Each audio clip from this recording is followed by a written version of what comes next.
Okay. It takes about 45 minutes. It's on Zoom.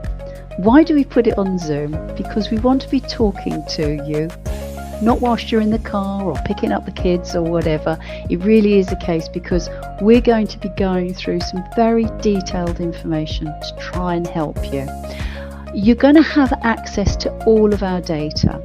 And we've sort of said, I mean, you've been carrying these out really for the last year, Steph, haven't you? And you're sort of like, I'm giving you a personalised Renters' Rights Act session here because you're sort of going through. Give me some examples of what you found over the last I've mentioned quite a few actually. Obviously in this webinar. Obviously this is what I am doing day in, day out. I had one again a couple of weeks ago.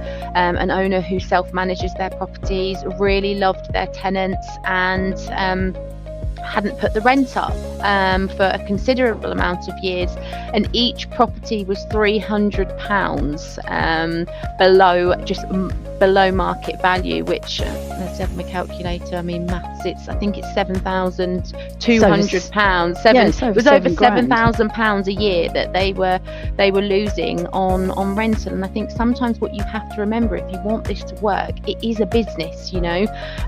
So that's just one. I had another, as again I said, they hadn't been serving the correct documentation to be able to serve the Section 21.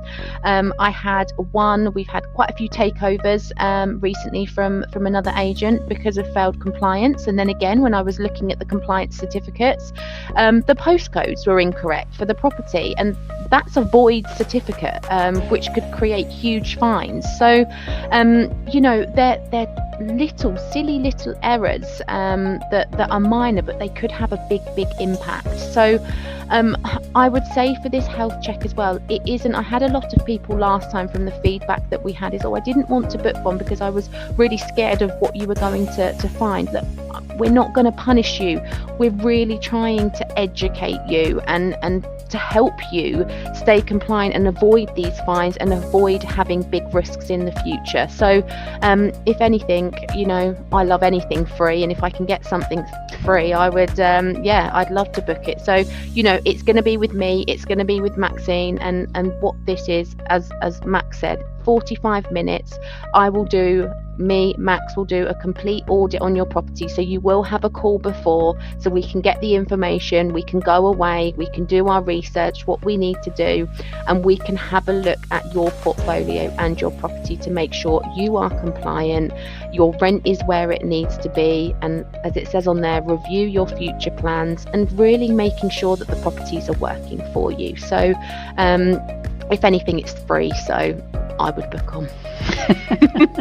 Yeah, I mean, and what got me onto this is we were talking about rent reviews, so you would get a complimentary rent review, which actually is saving people money anyway. When we're looking at future plans, there are a number of landlords that basically have been in as landlords for 20 odd years and they're deciding to move out. So one thing I'd said, the type of thing we do an on and an off market introductory service, which means if someone wants to sell a property, we will introduce them to someone who wants to buy a property. So it's very much, it's not going on Rightmove, it's not via an estate agent. Not going to go into the details, but these are the things that we can offer. And we're looking at the equity. Is it giving you the best return?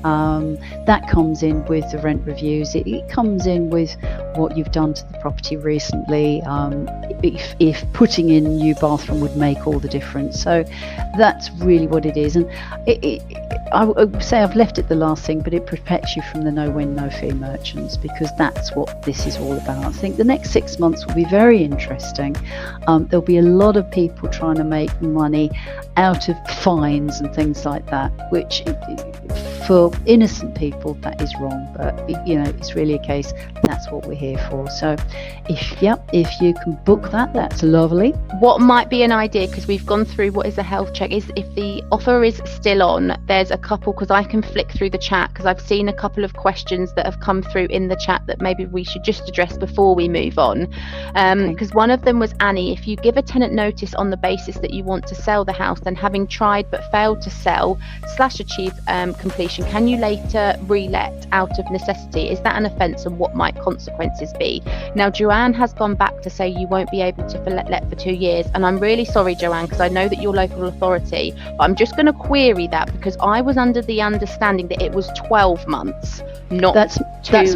That's my understanding from the date that the notice is issued. Please forgive me, because I know I'm questioning local authority, but from the guidance that I have read, it seems that it's 12 months. So yeah, can I just check that, Joe? Because that would that's obviously huge if it is 2 years, or if we've missed something, obviously we need to have a look. Apologies, you may be right. I may have got it wrong. Okay. Sorry. I didn't want. Yeah, sorry, Joe. I didn't want to question, but yeah, I'm confident that it's 12 months. Now, Karen, if you had to evict a tenant due to unpaid rent after eviction, can you successfully pursue the arrears? It depends on how you serve the notice. It is really the answer to that.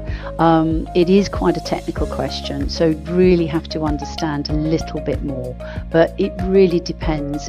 Section 8 usually is a case that you can pursue the money. To be perfectly honest, if someone hasn't paid their rent and you get a rent repayment order for £5 a month, have you won? So again, part of our helping people is to really be a bit of a consultant and just say, is it worth it? Morally, I'm absolutely in agreement. It is totally and utterly wrong. But, from a soul point of view, are you going to win by getting £5 a month for the next 20 years? And can I also add there, I know we've already said it 5 or 6 times, I'm going to say it for the 7th time. If you have rent legal protection insurance on the property, you will be paid back your rent arrears. So that's why, again, it's as important as ever to get that insurance in place. We've had Dominic say, assume that means there will be lots of empty properties if this is the case. Dominic, could you just elaborate on that? Because I don't know what we were speaking about for when it means that there's empty properties. If you could just expand on that, and of course we can come back to it. And then we've just had a couple of people that have got to run because they've got meetings, but they've said thank you, great presentation. So I think we're caught up for now. Okay, we've got 10 minutes, so let's dive through the rest. So from the point of view, could I have the next slide, please? What we might do now is we might stop questions until the end so we can at least get through our slides. Yeah, that's it. Well, with the information. Bidding and rent in advance. What's the big thing here? Let's say you've got a tenant who's been paying you 6 months in advance, 3 months in advance. You won't be able to do that anymore. So that really is the biggie. You can't entice rents. You cannot, what they're talking about here is the bidding. So again, anecdotally, all the agents in the world and all the landlords in the world basically put a property up for auction. You and I know that is not the case. So it really is a case you can't entice. Now, one thing I have said here is you really need to review how the check-in procedure is carried out, because once you sign the tenancy agreement and the tenant signs the tenancy agreement, you have a contract in place. The tenant is legally allowed the keys. If they haven't paid the money in advance, you've got a problem, and no one in their right mind is going to give keys away and hope that the rent and the deposit is paid. So if you are doing a check-in yourself, you need to be aware that there is this little nuance to actually starting. But the biggest thing here is if you've got a tenant paying 6 months in advance, you're going to have to stop it, because you won't be able to take it on. And can I have the next slide, please? Discrimination. Everyone can read. So really what this means is people have taken the fact that, I've got to take people on benefits, or I've got to have children. You are the landlord. You decide what you and who you want in the property, dependent on the referencing. Really, it comes down to affordability. Whether someone is on benefits or not really doesn't matter. However, if you have a protection where someone is on benefits, they need a guarantor, and that person can't get a guarantor, it's coming down to affordability. So it's not a case of you discriminating. basically is the law working against someone who is on benefits, which I think is crazy. But that really is it. So you are not, most of you, if you're managing yourself, will actually do through open rent or something like that. You just need to make sure that they are not advertising no benefits, no pets. You cannot have that. I don't know whether they would be fining open rent or they would be coming directly to you. So just be aware.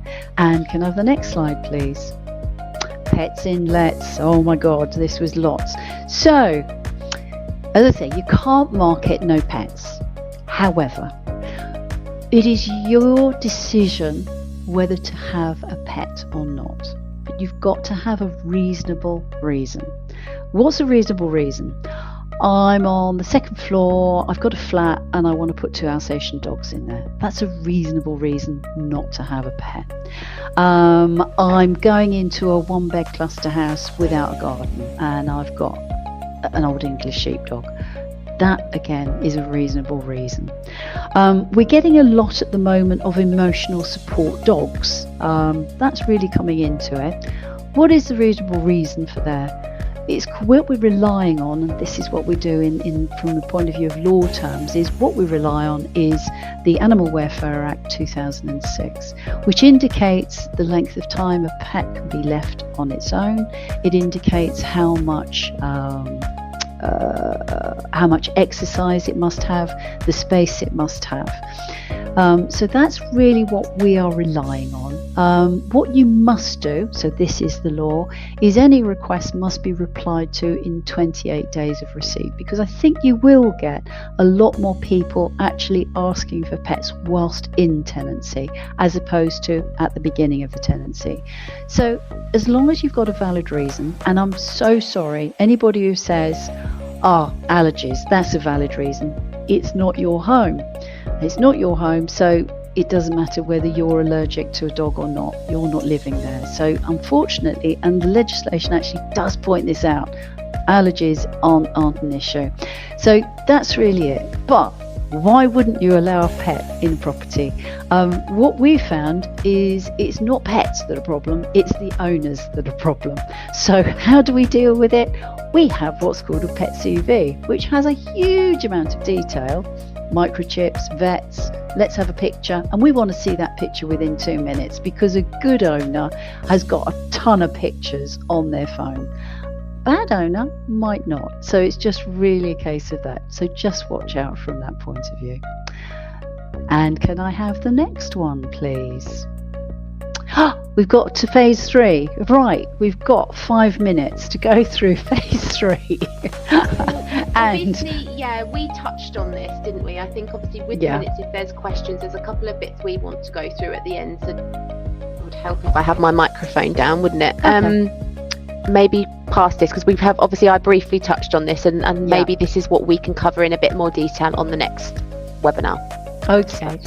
Well, the next webinar is going to be on the 16th of April. That's already planned.